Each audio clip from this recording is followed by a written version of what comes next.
Bom, o tema que nós propomos fazer um estudo nesta noite é o tema da obsessão. Esse tema ele tem muitas ramificações, desdobramentos, e a cada vez que você vai mergulhando no assunto, você vai descobrindo coisas novas.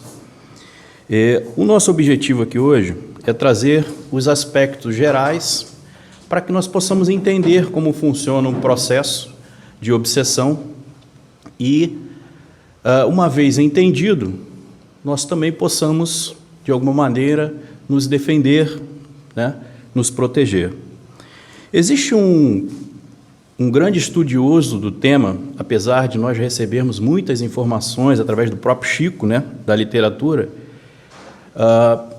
existe um estudioso de longa data, enquanto ele era encarnado, ele já pesquisava o tema, que é o Manuel Filomeno de Miranda, e após a sua desencarnação ele seguiu, né, pesquisando sobre essa questão. E ele nos trouxe muitos livros, através do médium Divaldo Pereira Franco. Então, Loucura e Obsessão, Nas Fronteiras da Loucura, eu vou citar alguns, né, mas Trilhas da Libertação, eu acho que deve ter no mínimo, tem muitos livros, mas no mínimo 7 que tratam especificamente sobre essa questão. E nós podemos enxergar, né, a dificuldade, às vezes, que esses processos obsessivos. No último estudo que nós fizemos, eu acho que até vocês já ouviram isso outras vezes, né? Os espíritos nos influenciam, né? A gente sabe que influenciar significa sem conotação positiva ou negativa. Então, influência ela pode ser uma influência benéfica, como pode ser uma influência negativa. Quando nós estamos falando de obsessão, nós estamos falando de uma influência negativa. Se nós olharmos a definição de obsessão no dicionário, nós vamos encontrar a seguinte definição: preocupação exagerada com alguma coisa, apego excessivo a uma mesma ideia, ideia fixa, compulsão, necessidade intensa para fazer algo ilógico ou insensato. Essa é a definição do dicionário popular. Então, quando alguém diz assim, eu estou uma obsessão para comprar aquele carro, aquela ideia fixa, eu só penso naquilo, quero aquilo de qualquer jeito, né? Então, é nesse sentido que nós entendemos no dicionário popular o que significa a obsessão. O Kardec, no livro dos Médiuns, no capítulo 23, na segunda parte do livro dos Médiuns, ele vai nos trazer uma outra definição, segundo o Espiritismo, do que vem a ser a obsessão. E ele nos diz o seguinte, que é o desejo de uma mente dominar a outra com o propósito de perturbá-la. Então, o objetivo aqui agora, quando nós estamos falando de obsessão, ela tem várias conotações, né? Então, o estudo que nós fizemos foi baseado na influência espiritual sobre os encarnados, mas existe obsessão inversa, do encarnado para o desencarnado. Existe obsessão do encarnado para encarnado, tá? Mas o estudo que nós estamos propondo nesta noite, e o foco é do espírito desencarnado em cima de alguém que esteja encarnado. Então, essa pessoa, esse espírito, ele tem essa intenção de dominar para causar algum tipo de perturbação. Bom, então nós não estamos falando mais de uma simples influência, nós estamos falando de uma dominação, né? De alguma forma, eles querem se impor. Então, trata-se do domínio que alguns espíritos podem adquirir sobre certas pessoas. São sempre espíritos inferiores que procuram dominar, pois os bons não exercem nenhum constrangimento. Ou seja, espírito, nosso benfeitor, um espírito amigo, que nos seja simpático, ele vai nos soprar nas ideias algumas sugestões que nós podemos acatar ou não. Mas eles vão vir, sugerir alguma coisa, nós vamos ter uma ideia brilhante, né, de não brigar com fulano, de ter um pouco de paciência. E a gente pode acatar ou não, né? Depende do nosso modo de vida. Quando nós estamos falando de um espírito inferior, e aí, parênteses para espírito inferior, por quê? Não necessariamente são espíritos maus, tem os espíritos que são maus, né? Tem o objetivo de causar uma perturbação tão grande que a gente pode chegar aos extremos da pessoa se matar, cometer algum assassinato. Nós vamos ver um pouco mais à frente. Então, espíritos inferiores não necessariamente maus, tá? Podemos fazer essa distinção. Então, os bons não fazem esse tipo de imposição. Dão a sugestão e se afastam. O mal não. Ele vai ficar marretando na nossa cabeça para a gente criar um conflito, criar alguma situação que nos coloque posteriormente numa situação difícil, tá?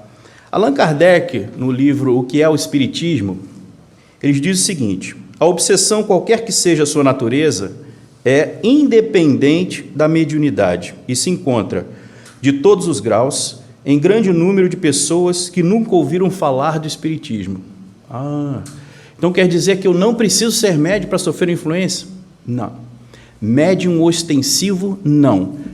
Por quê? Segundo a definição do Kardec, todos nós possuímos um grau de sensibilidade, todos nós possuímos mediunidade, né? Essa capacidade de perceber esse plano espiritual ou alguma presença espiritual.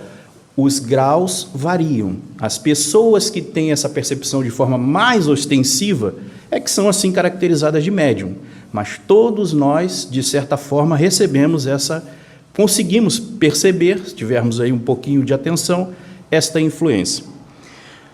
Não tem a ver com religiosidade, não importa a sua religião, não importa se vocês são ateus, não importa. Todos nós estamos sujeitos a sofrer um processo obsessivo. E Manuel Filomeno de Miranda, que é esse grande pesquisador, ele chega a dizer que a obsessão é a grande pandemia da criatura humana. Isso já na década de 60, quando ele publicou o primeiro livro sobre esse assunto.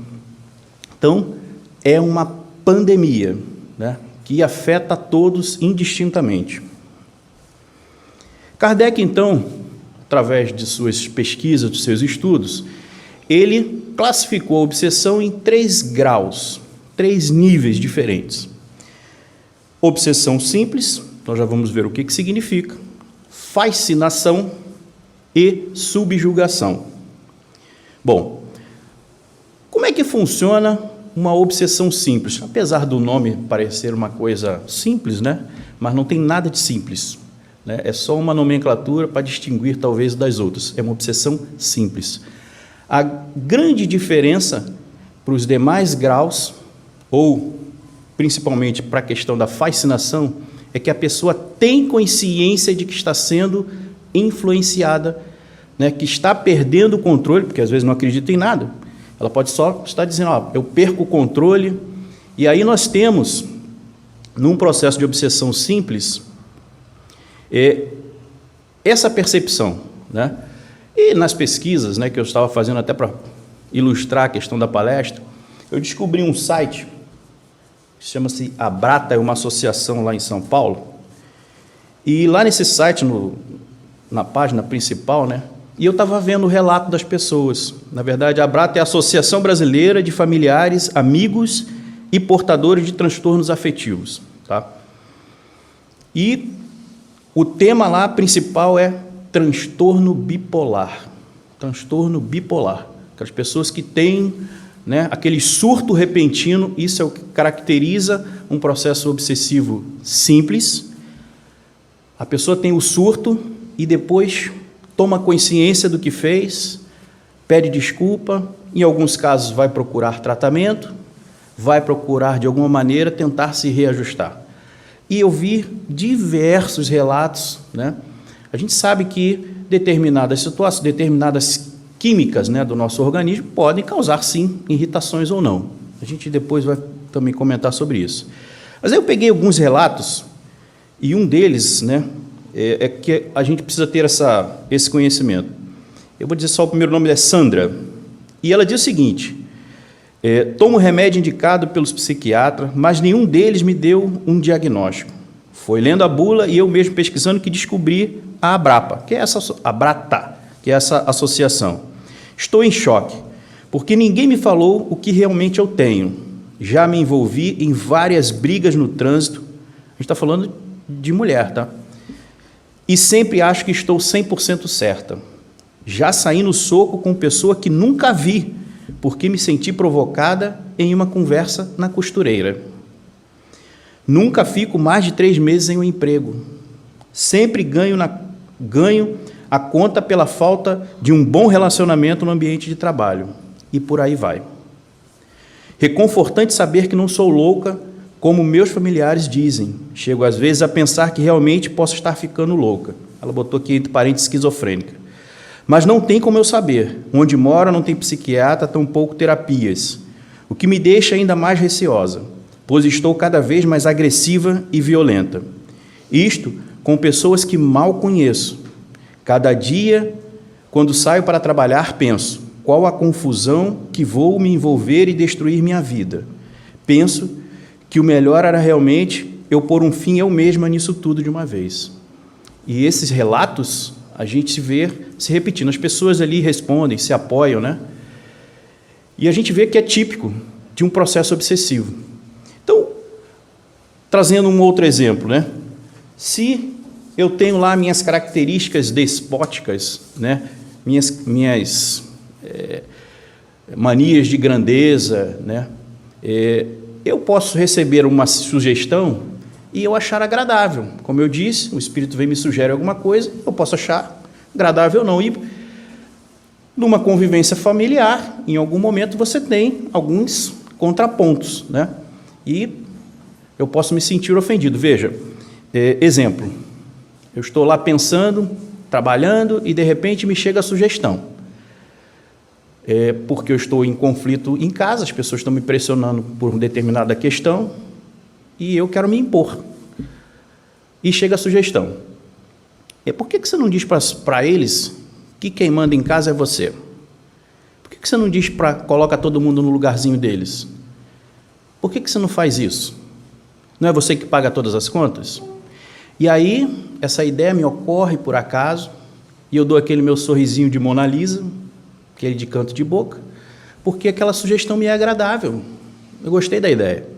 E o indivíduo chega em casa, explode com a família, quem é meu filho, né, para desobedecer às minhas ordens, para me questionar sobre a minha posição.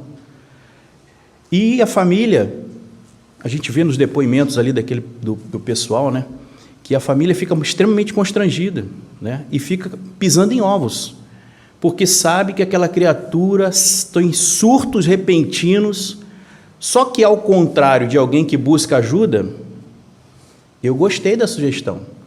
Gostei por quê? Porque minha esposa, quando eu chegar em casa, vai dizer para meus filhos assim, olha, teu pai está vendo televisão, não passa na frente, fica quietinho aí, porque você sabe que daqui a pouco ele vai ficar bravo. Eu gostei, ninguém está me perturbando, e aí eu começo a gostar daquilo, achando, né, de forma errônea que todos me respeitam, mas na verdade eles estão com medo, né, estão com pavor da minha pessoa. E eu não me dou conta disso, que eles estão começando a me odiar por causa desse comportamento. Então, quando eu entro nesse processo em que eu estou afinando a sugestão, estou começando a acatar e gostar desse tipo de sugestão, eu entro numa segunda etapa do processo de obsessão, que é a chamada fascinação. É uma ilusão produzida diretamente na mente do obsidiado. Nesta situação, o obsessor é ardiloso, hipócrita, simula falsa virtude. Uma pessoa fascinada, ela tem algumas características, né? Dentre elas, é a característica de não achar que erra. Ela não admite erro em hipótese alguma. Todo mundo está contra mim. Eu não erro. Mesmo quando é pega em flagrante, em evidência, aqui, está aqui, você errou. E aí, o indivíduo acha outra desculpa. Eu fiz isso porque fulano me influenciou, porque Beltrano disse aquilo. a culpa não é minha, a culpa é do outro, vocês viram? Então, quantas vezes em que eu me encontro buscando 1000 justificativas para não pedir desculpa, para não pedir perdão, a gente tem que prestar atenção naquilo que a gente está fazendo. Então, o indivíduo fascinado, uma das características dos obsessores é afastar toda e qualquer pessoa que possa nos chamar a atenção. Então, essa pessoa no seu convívio familiar, tem pai, amigo, familiares, né? E os mais íntimos podem vir para ele, pô, cara, por que você fez isso, cara? Você está errado, você não pode agir assim, não sei o quê. Pronto, está todo mundo contra mim agora. Então, o que ele faz? A primeira providência é se afastar. Vou me afastando das pessoas que podem me chamar a atenção e vou buscar aqueles que concordam com a minha forma de agir. Então, aqueles outros amigos que concordam que o que eu faço é certo mesmo, então só vou andar com eles agora. Então, isso é uma das estratégias de um espírito fascinador. Se o indivíduo é médium, ostensivo e trabalha numa casa mediúnica e recebe algum tipo de mensagem, que seja através de psicografia, a primeira providência que ele faz é no dia seguinte já publicar, que é até fazer um livro, né? Quando, na verdade, precisaríamos ter cautela e esperar para saber se aquilo realmente provém de um espírito superior, de um espírito bondoso que nos quer o nosso bem. Porque o fascinador, muitas vezes, ele pode não ser um espírito mau. Ele, na verdade, só quer impor as suas ideias. E, às vezes, para fazer isso, ele utiliza o nome de Deus, caridade, né? Ele fala tudo isso. E a pessoa fica assim, deslumbrada. Olha, estou com um espírito que é uma maravilha, ele está me orientando tão bem. Todo mundo, meu Deus, será que ele não está enxergando? Né? Só que o fascinado não enxerga. Ele não enxerga, ele perdeu o senso crítico, ele não consegue se analisar. E no terceiro grau, nós temos a subjugação. Quando nós chegamos a esse nível, o problema, nesse caso aqui, é que a pessoa ela tem o senso crítico, mas ela não consegue mais sobrepor a sua vontade à vontade do espírito. É como se o outro estivesse com um controle remoto na mão e a gente passa a ser um bonequinho para ele. Tal a integração psíquica que existe, né? Não é que ele tomou o corpo da pessoa, não. É mental, é como se fosse um controle remoto, literalmente. Então, no livro dos médiuns, nós vamos ver alguns casos lá, e relata, né, que um rapaz, ele andava pela rua, ele se ajoelhava no meio da rua, se declarava para as pessoas, para qualquer um que estivesse passando, e tinha mania de se ajoelhar no chão e beijar o chão, em qualquer lugar, não importa onde. Ele tinha clara e nítida sensação, certeza, de que o que ele fazia era ridículo, mas ele não conseguia se impor aquilo, se sobrepor aquilo, ele não conseguia impedir. E nos casos mais graves, né, em que o indivíduo quer destruir o outro, ele vai fazer com que o outro tire a vida de alguém. É o caso em que a gente cansa de ver um indivíduo tão perturbado que entra numa escola e sai matando todo mundo que cruza o seu caminho, sem nenhuma justificativa plausível. Só que aí existe um porém.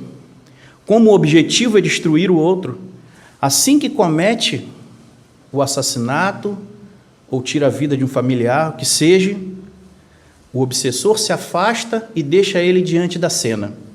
Veja, eu tenho senso crítico e eu não consigo mais, né, me controlar diante daquela cena e invariavelmente a pessoa tira a própria vida, porque não suporta ver o resultado daquilo que acabou de fazer. Então, esses são os casos graves de subjugação. Então, a subjugação, a vontade do espírito se sobrepõe ao do encarnado. Ele não tem mais o controle, tá? Bom, se nós formos pesquisar, né, tem N motivos, mas por que motivos um espírito quer nos, né, perturbar? Qual o objetivo deles? Por que eles fazem isso? Um dos principais motivos é vingança. Vingança.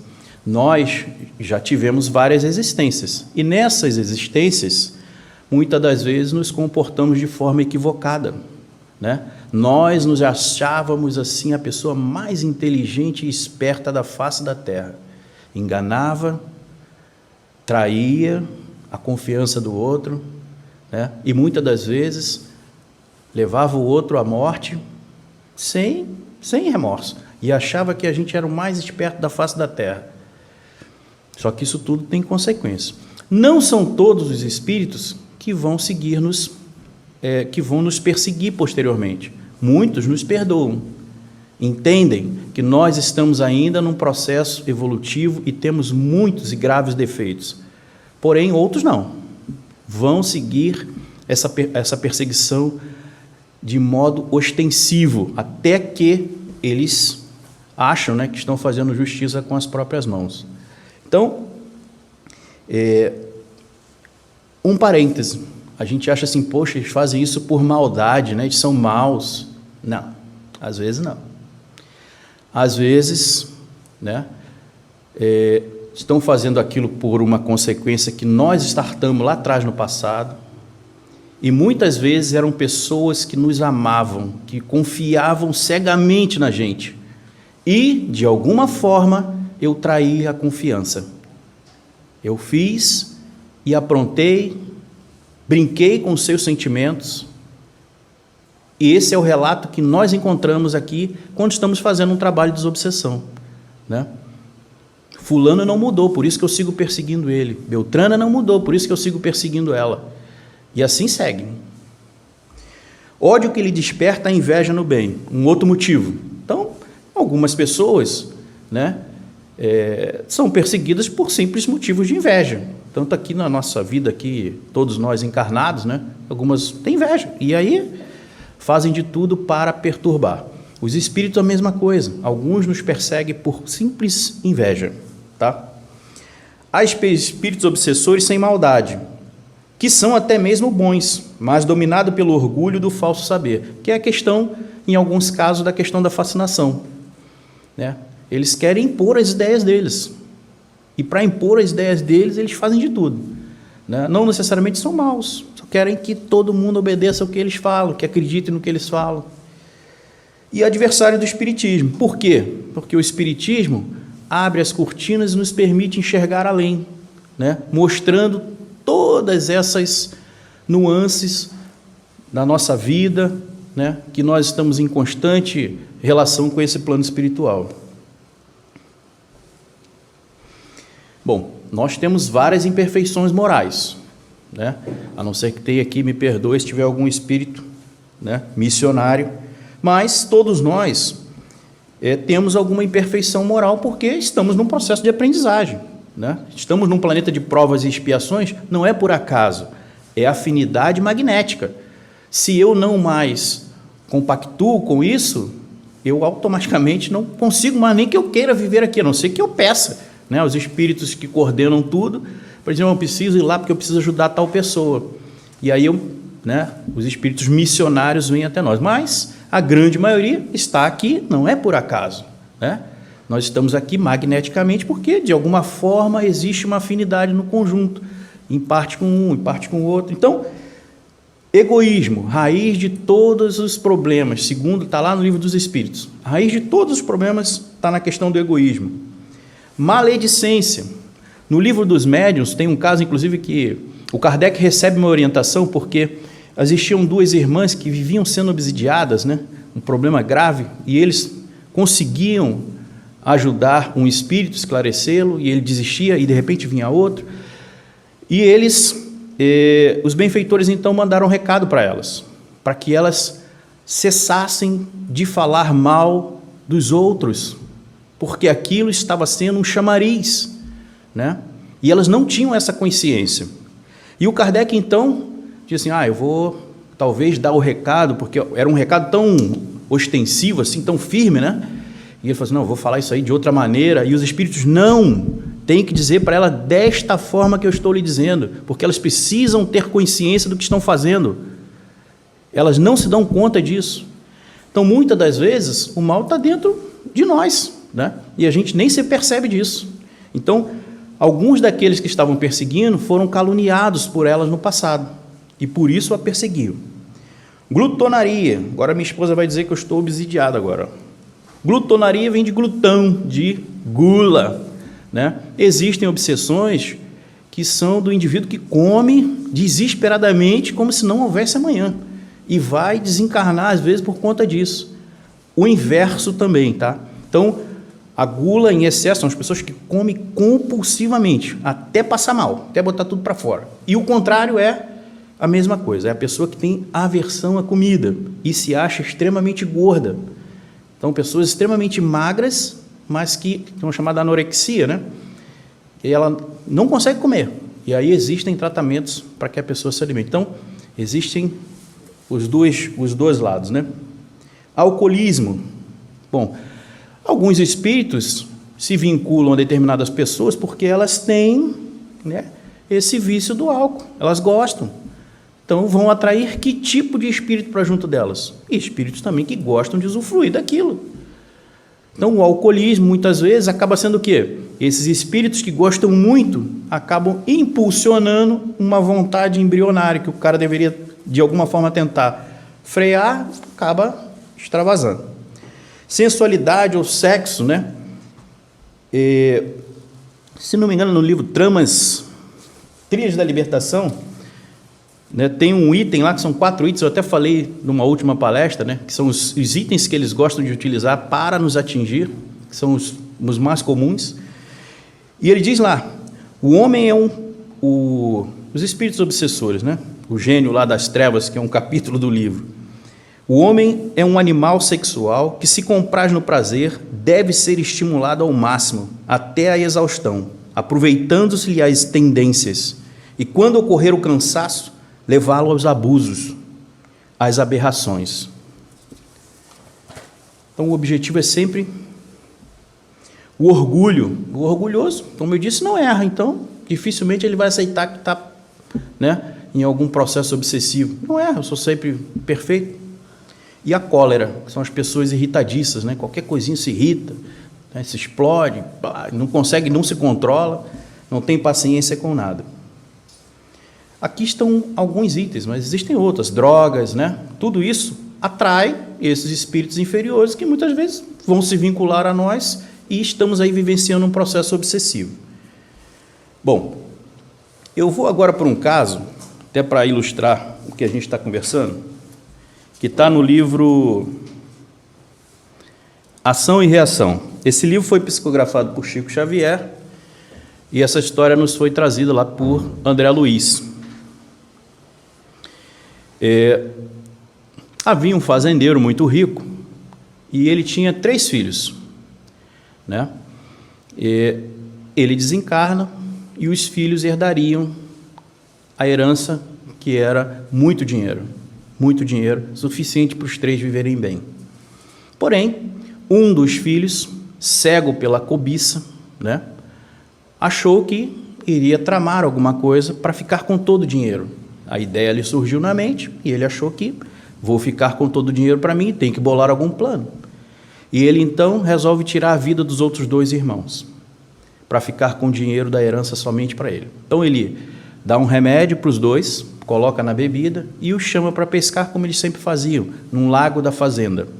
Em percebendo que eles já estavam grogues por causa do efeito do remédio, ele então vira o barco, nada até à beira do lago, porque ele não tem problema nenhum, está consciente, e os irmãos se afogam. Veja, a partir daí, starta-se um processo tenaz de perseguição, porque esses 2 irmãos não o perdoam e inicia-se uma obsessão feroz, uma perseguição feroz. Então nós vamos ver, esse irmão que ficou com a herança, ele se casa, tem um filho, a esposa dele entra num processo obsessivo, enlouquece e desencarna também afogada no lago, mas decorrência do seu processo de loucura, que era também ocasionado pela obsessão dos 2 irmãos desencarnados. O irmão desencarna, sofre um monte na mão deles, mas ele é recolhido por benfeitores espirituais. Só que eles não estão satisfeitos. Agora partem para a perseguição do seu filho, que ficou com toda a herança. O filho já trazia dentro dele a mesma questão da cobiça, de ajuntar dinheiro sem fazer coisa nenhuma com o dinheiro ajuntado. Então, fazia a família passar necessidade.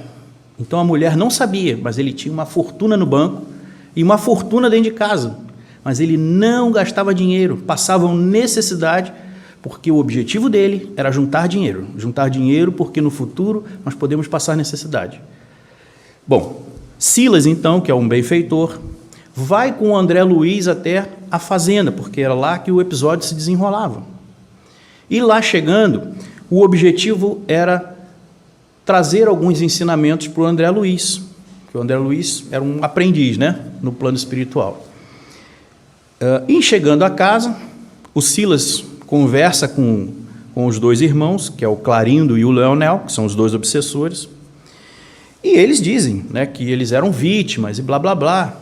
O Silas não faz nenhum tipo de julgamento.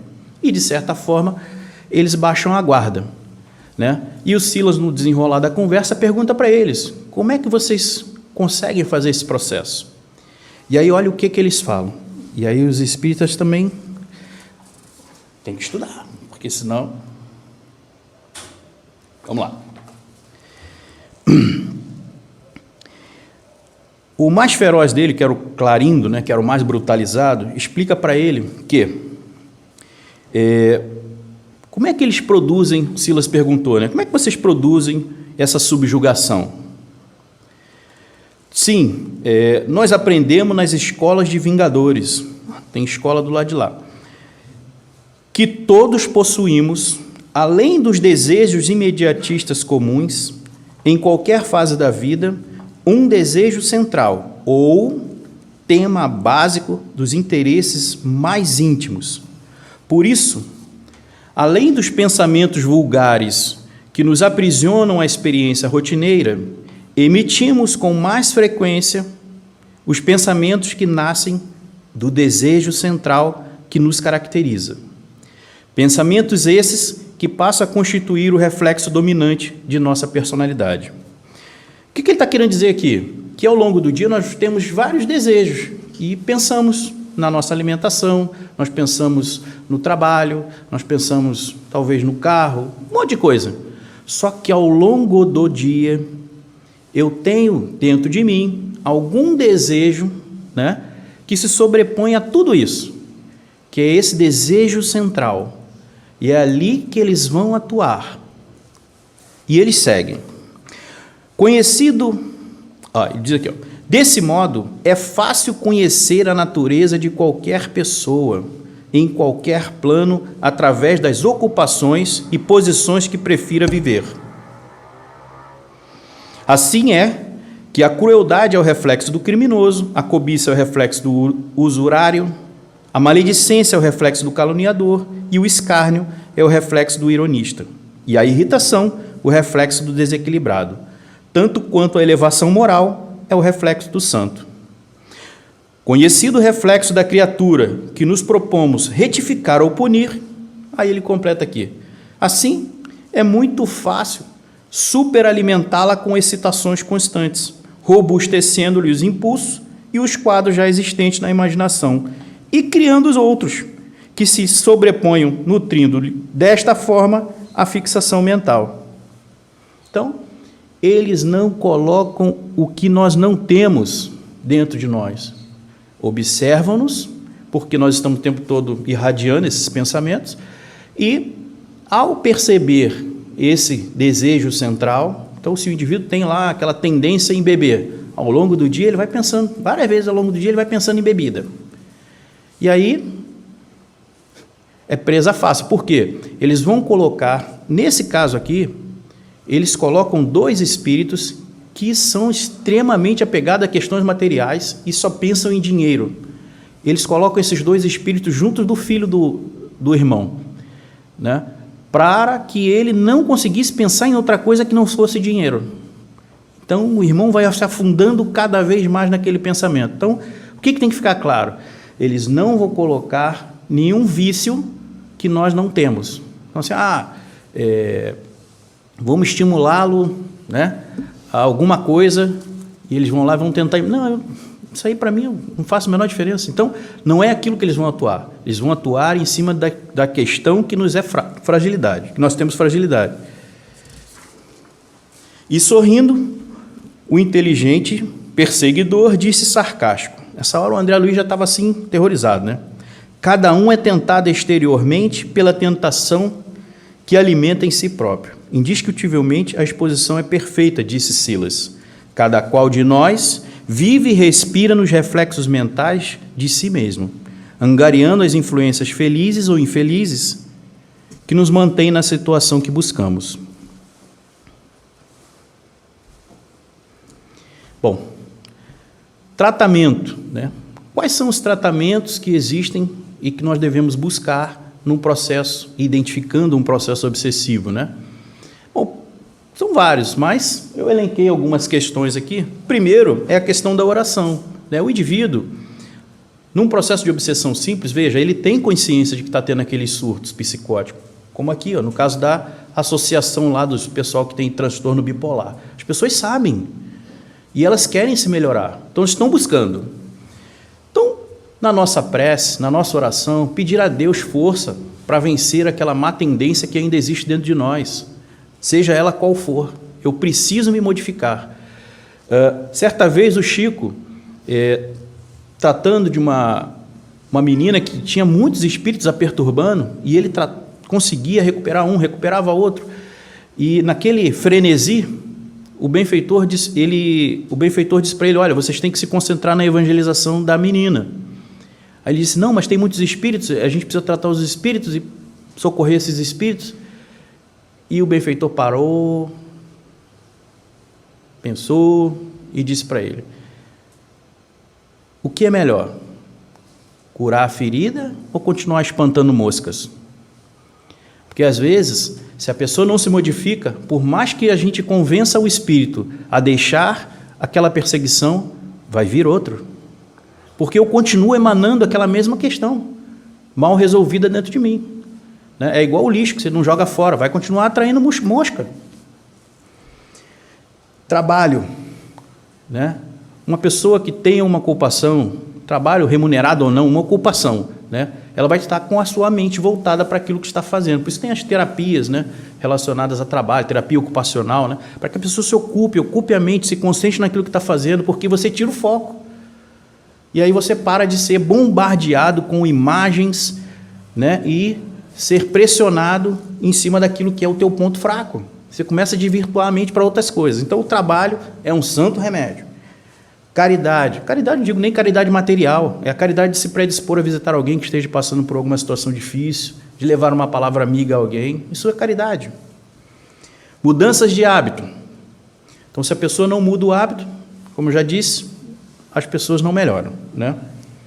O passe e a água fluidificada têm um único objetivo, fortalecer o nosso campo energético. Por quê? Estamos, muitas das vezes, sobre terrível influência, né, de fluidos pesados, e a ideia do passe e da água fluidificada é nos dar uma reposição energética, de maneira que a gente possa se fortalecer. Conhecer e estudar o Espiritismo ajuda porque você começa a entender tudo isso, né? Eu passo, não sou mais a vítima, eu começo a me colocar na situação. E, por último, tratamento médico especializado.